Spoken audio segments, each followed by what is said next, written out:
This is Rob Tebbutt for Boxing Social. I'm here today at Peacock's gym. I'm delighted to be joined by the beast from the east, Mr. Anthony Yarde. How are you doing today, Anthony? Fantastic, how are you? I'm very well, thank you. Very well. Thanks for having me down to the gym today. Come on. Good session? Very good session. What were we working on today? The usual. Today was more of a light day, so we just done a little bit of pad work, a little bit of bag work, some sparring, some ab work and things like that, but nothing too intense. We had a tough Monday, Tuesday, and last week was tough as well, especially like the Thursday and Friday, so today we're still training, but we took it a bit easier. Talk to me a little bit about coming to the gym. I mean, I know you just said that you had like a very intense Monday and Tuesday, but it seems to me every time I come down to the gym to see you, you're always having fun, it's always nice and relaxed. What's it like having that kind of environment to work in? I feel like it's the people you surround yourself with. When I come to the gym, when I'm walking on the street, I'm in my own little bubble. I just focus on myself and the people that surround me, like that's with me anyway. Respectful, you say hello to everyone else and you just focus on yourself and what you're doing. So that's why my energy is always high. It seems to me like I kind of step off the train at Canning Town and I come through here and it's like a different world. It's all this like, you wouldn't think, apart from all of the drills and the sparring, that you're walking into a boxing gym. Would you agree with that? It depends. Sometimes you do. Sometimes you walk in the gym, it's quiet. It's not your traditional, small square room. You just see bags and dust everywhere. It's a legendary gym. Now, as you know, I've just spent some time talking to Tunde Ajayi. What's your relationship with Tunde like? Because I see a lot of people in the gym, and you're quite different in a good way. You have an excellent relationship together, but talk to me a little bit about sort of the origins of that relationship. What makes you and Tunde so close together? Just how we are, personalities. I feel like relationship, any ship is so important. I will keep saying this. Any ship is important.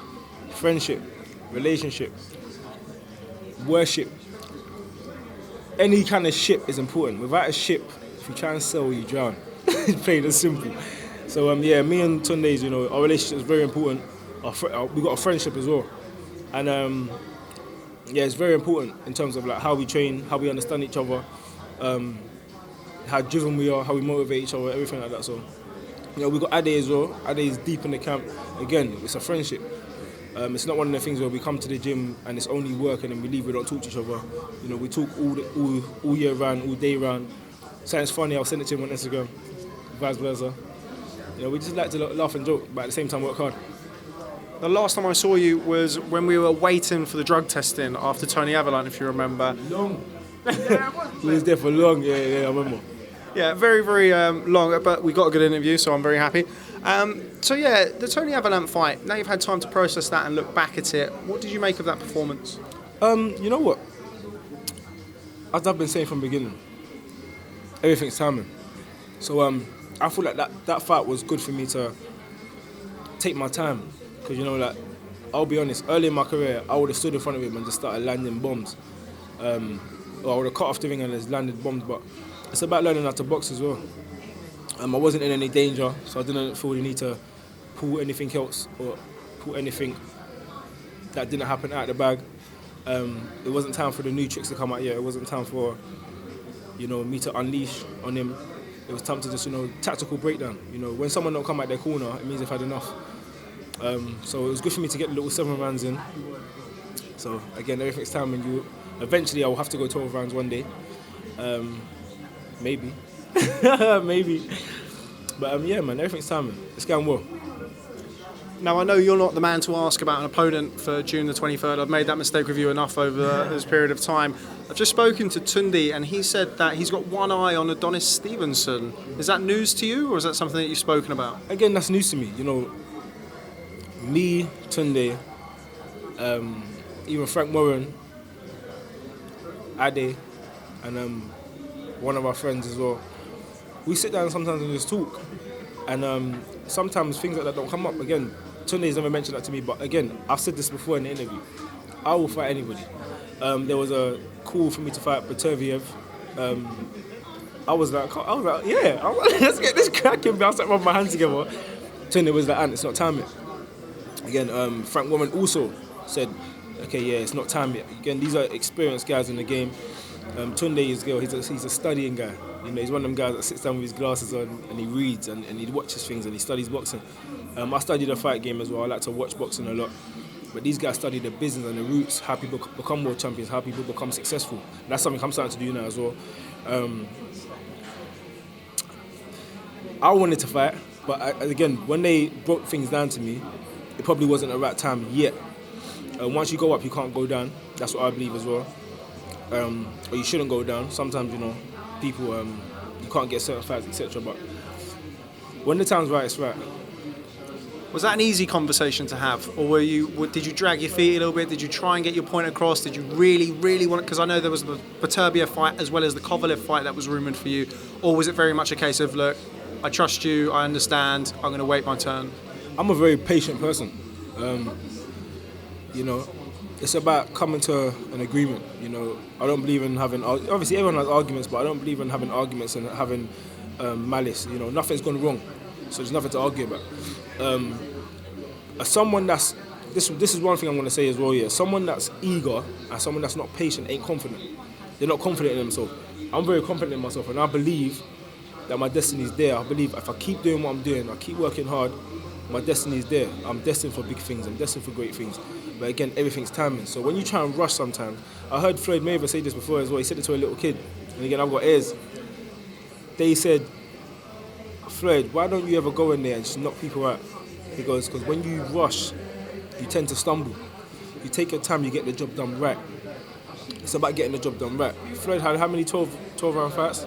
He could have knocked people out. The commentators, giving him a bollocking, or this other person would have lasted with this guy, or if Roberto Duran had this guy in this position, he would have finished him, etc. Floyd was different, and he done things at his own pace. I'm pretty much the same. You got your team around you, and successful people listen to the people around them. Again, I'm a fighter. I've got a bulldozer mentality, so I'll fight anybody. But again, that's not how you become successful.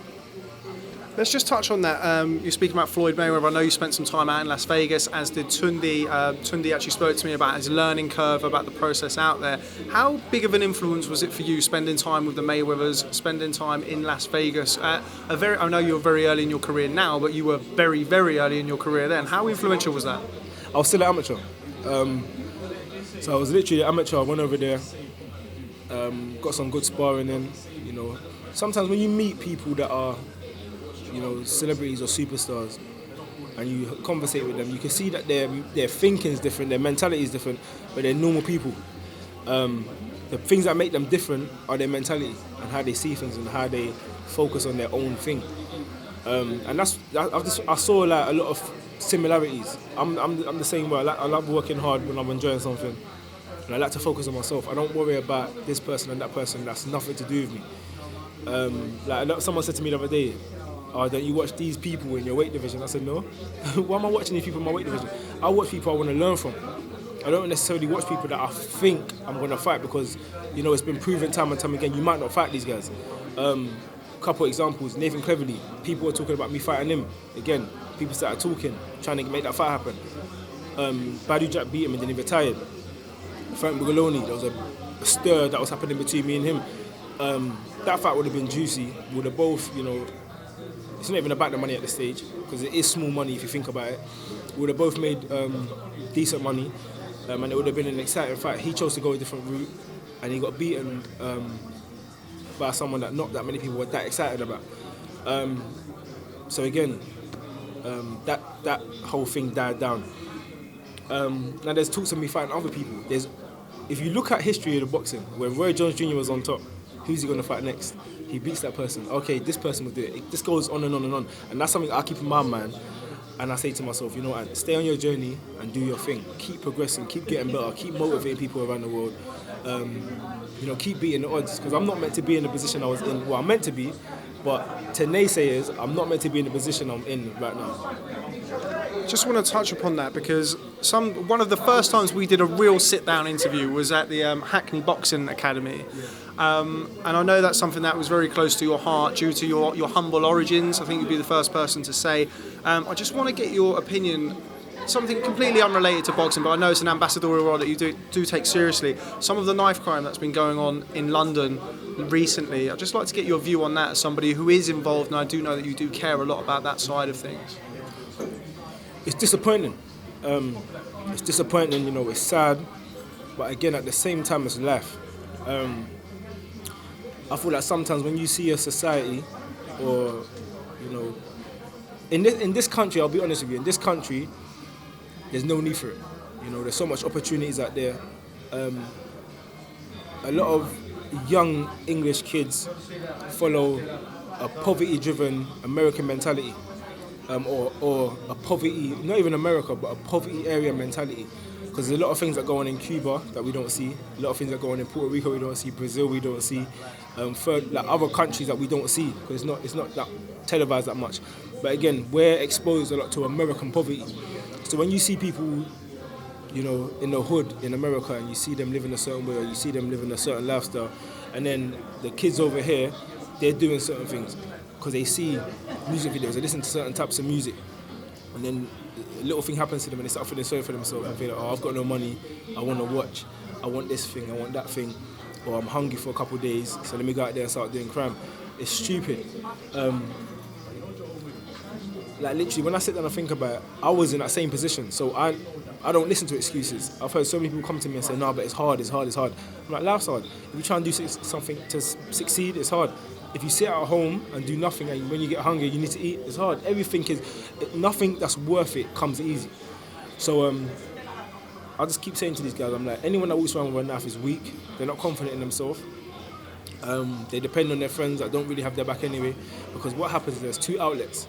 You either end up in prison or you end up dead. When you end up in prison, 9 times out of 10, you know, you make it harder on yourself. So you think it's hard now, you make it harder on yourself. Or if you're dead, you're not here no more. And then people scream RIP for a couple months, or they wear a t-shirt for a couple months, they got a status up for a couple months. But the people that's really in pain are the parents. The family members, they're the ones that are really in pain for a long period of time. So yeah, it's one of them situations, you know, as I do elevate and, you know, better my life and become more successful, as you said in Hackney when we had the talk, you know, I'll always talk to these young kids. I show them that I'm a role model of how you can get out and how you can do things. No, I didn't think I could box. I used to watch Mike Tyson and I used to get nervous for him. I say, this guy is fighting in front of all these people, the crowd, the big build-up on TV, how is he fighting? Now I'm doing the same thing, not on the same level yet, but I'm still doing the same thing. And when I was younger, I thought I could never do that. But again, I'm one of the people that like to face my fears. I always dare these kids, I'm like, give one thing in your life 100% and see what happens. You're bound to become successful at something. If you give the roads 100%, you might become successful for a bit, but then there's an opposite side. If you give a sport 100%, you will gain something from it. It's proven, it's 100%. If you give your books 100%, you will get your GED, you will get all your things. So it's not nothing that's confusing. It's just about giving something 100% and not being, I'm not going to use no bad language, but not being a little man. Like not being a little boy and getting the job done, working hard for something and gaining something from it. You talk about the parents that get left behind. I know that's something you've said to me in the past is when you were younger, you put your mum through some situations, as we all have, I'm sure. How refreshing is it now for you to be able to to be in the position that you're in, thriving and, you know, have your family members? Because, I mean, I'm sure there are going to be people watching this who are in that situation that you were in and, you know, 5 years from now, they could be in the position that you're in now. How rewarding is that for you and how does that make you feel? There's no feeling, I'm going to explain this, there's no feeling like this. So in boxing, it's not one of the things where it's a one-off and you have one fight and then that's it. It's an ongoing thing. So there's no better feeling than when you sacrificed in your training camp. You're not eating the foods that you want to eat. You're not having intercourse. You're not having fun with your friends as much. So you have your little sacrifice here, whether it's 6 weeks, 8 weeks, 5 weeks or whatever, you sacrifice. There's no better feeling than when you win your fight, however it's won, you win your fight. I like talking about knockout, I'm just saying. You win your fight, the referee raises your hand, you look over to the left or right, and you see your mum. And she's looking at you, the look in her eyes is unexplainable. Even your friends and family, your close friends and family, you look at them and you see them nodding and you see that their eyes watering up and you see them hugging each other and that's a celebration. that's a celebration that you want to have anyway. And then you can now, when your adrenaline's gone down and you go back home, you soak in the moment, it's a good feeling. So again, it drives you to keep doing more and more and more. So I always dare these people, do something good in your life, because it will last longer than if you do something, get a bit of money for now, it's quick, you have a bit of fun and then it's gone, or you're gone, and then you leave people mourning. I think that's an important message, and one that's very well said by you, Anthony. Moving away from that, this past weekend, I know that you didn't watch Jack Stevenson, so I'm not going to ask you about that. I know you did watch Lee Selby versus Josh Warrington. What did you make of that fight? Oh, fantastic fight. Action-packed from round one. Josh Warrington fought very well, because Lee Selby's a skillful customer, and he's an experienced fighter, and he's a good fighter, very good fighter. But Josh Warrington had the better night, so I'm happy for him. He made history. First world champion from Leeds, I believe. Again, that's another beautiful feeling. When he won, even though he knew he won already, he didn't start crying. He didn't get emotional until the verdict was written, until they said "and the new." So it's one of the things. When I was watching it again, I got goosebumps for him. I was like, he probably worked hard for that. He had his moment. Lee Selby had his moment when he got that word "and the new." Now he's got his moment. So I'm happy for anyone that succeeds. You know what I'm saying? That's the kind of heart I got. Anyone I see succeeding or doing well in the positive things, but they've worked hard for it. I know what hard work takes. So when you reap benefits from your hard work, I've always got good energy towards them people. What was it like seeing that? Because I'm sure you sat at home and you looked at it and you think, that could be me, or that's going to be me. I mean, Josh Warrington obviously won his world title in front of a home crowd, dream come true. What would be your dream scenario to win a world title?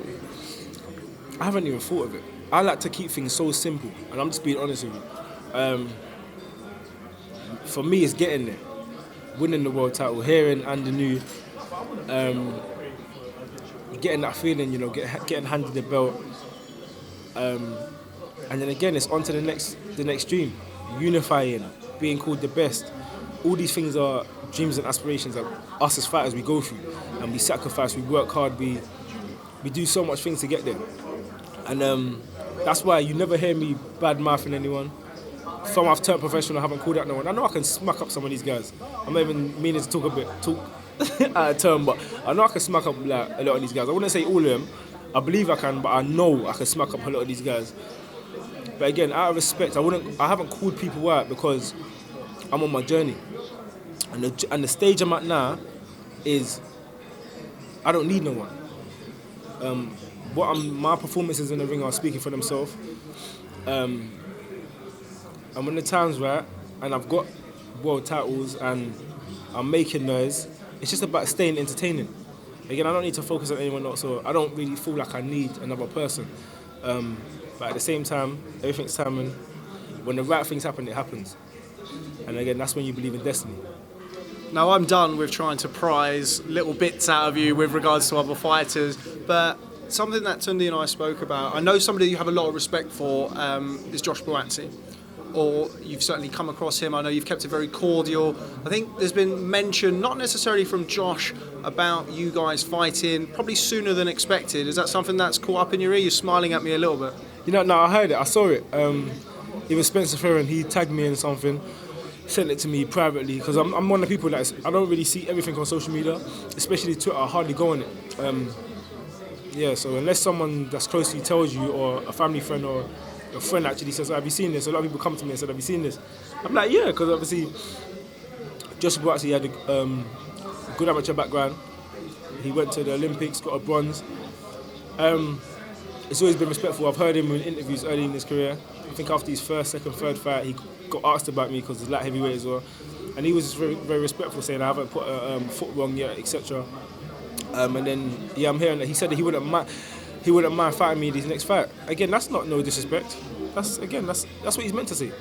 I wouldn't mind fighting him either in my next fight. That's just me being honest. Would it happen? There's so much that goes around. If it was up to me, give me the sign, and I will sign it. He said if it was a headline in 02, again, that would make sense. Does Tunde think the same? I'm not sure. Does Frank feel the same? I'm not sure. Does Eddie Hearn feel the same? I'm not sure. Does Joshua Buatsi's manager feel the same? I'm not sure.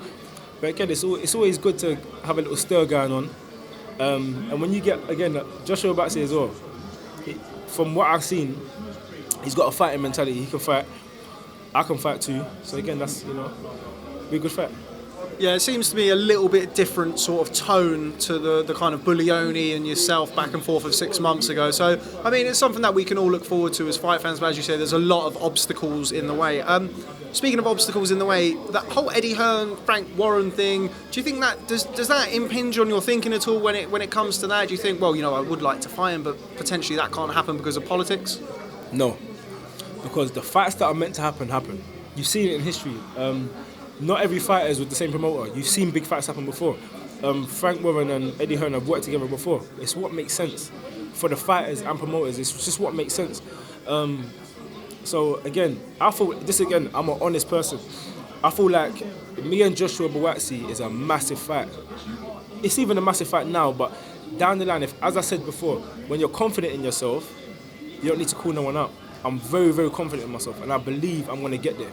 So when I do get there, if he's confident in himself and he gets there, I've already said to myself, from when he turned professional, and I spoke to Spitz Fern about this, Spitz Fern said the same thing. That's a major, multi-million-pound fight. And I think he said it as well on when they were all talking about it. He said, down the line, that's a massive fight. I believe it's a massive fight down the line as well. I believe in myself. I can't speak for anyone else. But I hope he believes in himself as well. Down the line, we can get this cracking. It can be a massive fight. Return to the ring, June the 23rd. No opponent announced yet. One thing I did want to ask you, I was at the show where Lethal Bizzle walked you out. Just tell me a little bit about how that came about. Did you know each other previously? Did he reach out? Did you reach out to him? What happened there? It's just, with that scenario, it was a bit of business. Some people I was working with, they suggested Lethal B, or they told me that Lethal B got in contact with him because before that, Fredo walked me out. Fredo's a up and coming, he's hot right now. I know I don't look like it, but I do actually know who Fredo is. Yeah, exactly. So Fredo, yeah. But some people might not, so I'm just explaining who he is. Yeah, Fredo, he walked me out. And then, yeah, Lethal B walked me out. But I've known Lethal B from when I was a bit younger. He was an East London boy as well. And from when he was in Moorfire Crew, screaming, "Oi!" Yeah, he's a bit older than me, but from them days I knew who he was. So again, when we was in the change room, the girl was going over old days basically. Any plans to have anybody walk you out on June the 23rd, or is it very much not up in the still up in the air? Well, it's O2 Arena. It's a big arena. Stay tuned. Tune into BT Sports and Box Nation. June 23rd. Stay locked into the Instagram, Mr. Anthony Yarde. Turn up, show up, blow up. When it's showtime, it's time to entertain. Again, O2 Arena, I'm from East London anyway. It's in London. I'm excited about this fight, just from the venue and the whole occasion. So, to see what's in plan for the ring walk and other entertainment factors, tune in. Or get a ticket and come down. See it live. You got me wondering now, Anthony. I got you wondering, I got everyone wondering. Okay, well, I will leave it there. As always, it's a pleasure coming down to the gym and catching up with you, Anthony. Thanks very much for having Boxing Social down at Peacock's gym today. Lastly, I'd just like you to give a message to your adoring fan base who are growing and I'm sure will be tuning in to watch you on Box Nation and BT Sport on June the 23rd. As always, athletes, entertainers, whatever you want to call it, we are zero without supporters and fans. I've had people correct me in the past saying I'm not a supporter, mate, I'm a fan. So again, fans and supporters, I appreciate you more than you know. They have a part to play as well in how hard I work, so I thank them as well. I thank everybody that watches, whether you're rooting for me to lose, rooting for me to win, whether you like me or don't like me. Thank you, and that's me being genuine. But you know what it is, Boxing Social, Mr. Anthony Yarde, Beast from the East, Lions in the camp, you know how it goes. Mr. Anthony Yarde, as always, it's a pleasure. Thanks very much for speaking to Boxing Social. Get a handshake on you. Okay. We need to add something to it. I'm adding right now. Go on. Oh, we have to zoom out. Don't worry about that. Let's get it in. Let's get it cracking. Okay, here we go. Right, so we're already at here.